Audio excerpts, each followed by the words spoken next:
हम यहाँ पर खड़े हैं, ये है वसई पूर्व का बोईदापाड़ा इलाका। यहाँ पर जो हमारे पीछे जो है वो एक डंपिंग ग्राउंड है।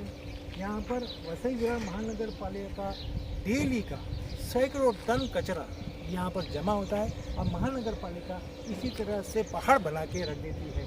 और महानगर पालिका आज तक का उसके ऊपर जो प्रोसेस करना चाहिए था, केमिकल प्रोसेस करना चाहिए था, आपको दिखा देते हैं, देखो कैमरा वहाँ पर पैन करके जरा, जो प्रोसेस करना चाहिए था उस तरह कुछ भी नहीं करते। यहाँ पर ये धुएँ का अंबार यहाँ पर रहता है और ये धुएँ का अंबार पूरा इस इलाके में जो पूर्व भाग में है पूरा फैल जाता है। यहाँ पर जो लोग यहाँ पर रहते हैं उनको तो बहुत बड़ी मुश्किलों का सामना करना पड़ता है। हमें कहीं लोगों ने कहा है कि उनके है ना सांस लेने को तकलीफ हो रही है, उनको है ना नाक में ऐसा दम हो जाता है, हर उनको ऐसा फेफड़े भर जाते हैं कि कुछ कर नहीं सकते। बच्चे जो छोटे हैं उनको भी असर होता है, उन्हें बुखार आते रहता है, कंटिन्यूस उन्हें बुखार रहता है। इस तरह का आरोप यहाँ पर जो लोग हैं, आसपास के जो डंपिंग ग्राउंड के लोग हैं वो कहते हैं। और इसी कारण से कई बार यहाँ पर आंदोलन हुए हैं, कई बार आला अधिकारी म्यूनसिपैलिटी के उनको बताया गया, लेकिन कुछ भी नहीं हुआ है।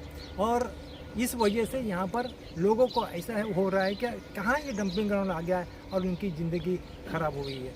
वो सिर्फ लोगों की नहीं, यहाँ पर जो छोटे उद्योजक है, स्मॉल स्केल इंडस्ट्रीज है, उनका भी यही हाल है। यहाँ पर जो स्मॉल स्केल इंडस्ट्रीज में काम करने वाले लोग हैं उनका भी जो वर्कर है वो यहाँ पर टिकते नहीं। हमारे साथ है ना स्मॉल स्केल इंडस्ट्री के यहाँ के जो यहाँ पर जिन्होंने गाला खरीदा है, जो मालिक है वो हमारे साथ है, उनसे हम बात करेंगे। क्या नाम है आपका? मेरा नाम दीपक सोलंकी है।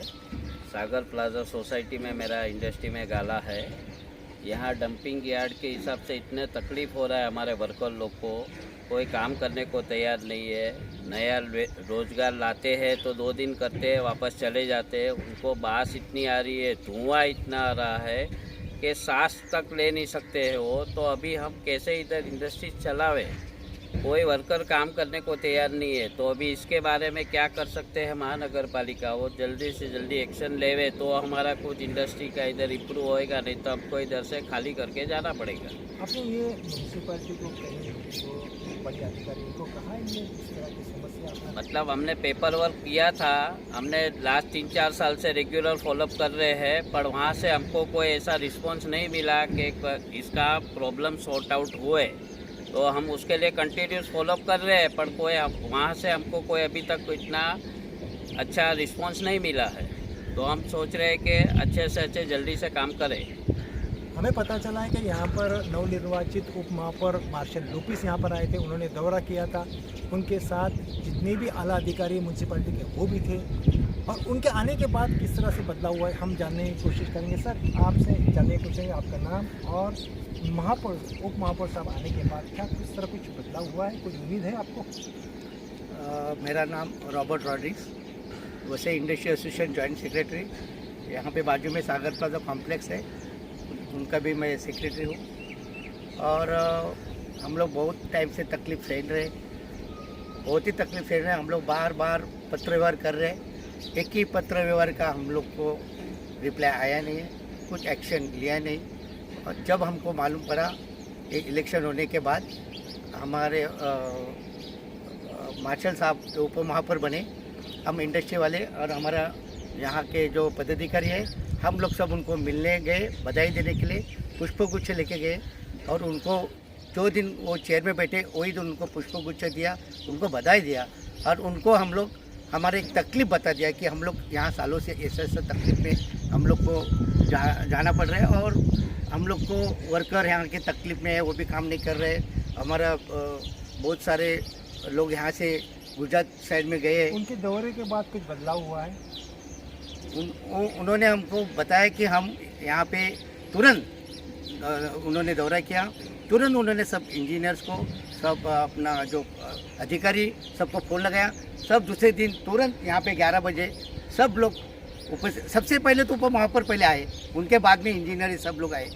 और उन्होंने यहाँ पे आने के बाद इन्होंने देखा कि ये सब क्या हालत है। ये काला पानी गाले के अंदर गया है, जो हमारे जो यूनिट है, एक्सपोर्ट की यूनिट है, माल पैक किया है वो भी सब पूरा काला काला गीला हो गया है, माल ख़राब हो गया है। उन्होंने देखा, वो वीडियो भी देखा, उन्होंने वर्कर लोग से बात किया, ओनर से बात किया, फिर यहाँ पे आके देखने के बाद सब इंजीनियर्स के साथ आधा घंटा इधर खड़ा होके उनके साथ इमीडिएट क्या एक्शन ले सकता है बात करके तुरंत सब उनका जो यंत्रणा थी सब काम पे लगा दिया। अभी मैं देख रहा हूँ ये बहुत सारा वो लोग ने क्लीनिंग आके करते, गटर सफा करते, पानी काले पानी जो गटर में जा रहा है, अभी कोई पानी ऐसा गाली के अंदर नहीं घुस रहा है, वो गटर के साथ जा रहा है। लेकिन ये कुछ परमानेंट सोल्यूशन नहीं है। परमानेंट सोल्यूशन के लिए हमारे उपमहापौर बोले हैं कि हम लोग यहाँ पे आपको कंक्रीट गटर बनाएंगे ताकि आपको हमेशा के लिए प्रॉब्लम सॉल्व हो जाएगा। बाकी का जो प्रॉब्लम है वो धुआं ये वो भी उनके लिए उन्होंने आश्वासन दिया कि ये भी बहुत जल्दी से जल्दी हम लोग उसका सोल्यूशन निकालेंगे। अभी 5-6 साल प्रशासकीय राजवट था, अभी हम लोग आ गए। अभी आपका जो भी प्रॉब्लम है इंडस्ट्रियल लेवल में हम लोग सॉल्व करेंगे। ये रॉबर्ट सर थे, उन्होंने उम्मीद जताई कि कोई ना कोई बदलाव यहाँ पर हो सकता है, आ सकता है, क्योंकि उप महापौर का दौरा हुआ है, इसके बाद बहुत सारे चेंजेस आए।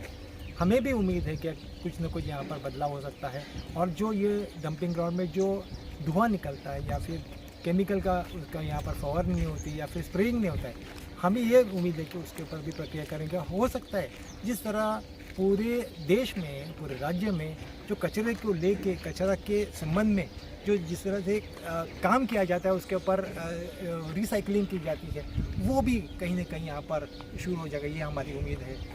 कैमरामैन अजय के साथ मैं जाकिर मिस्त्री, सिटी न्यूज़ मुंबई के लिए।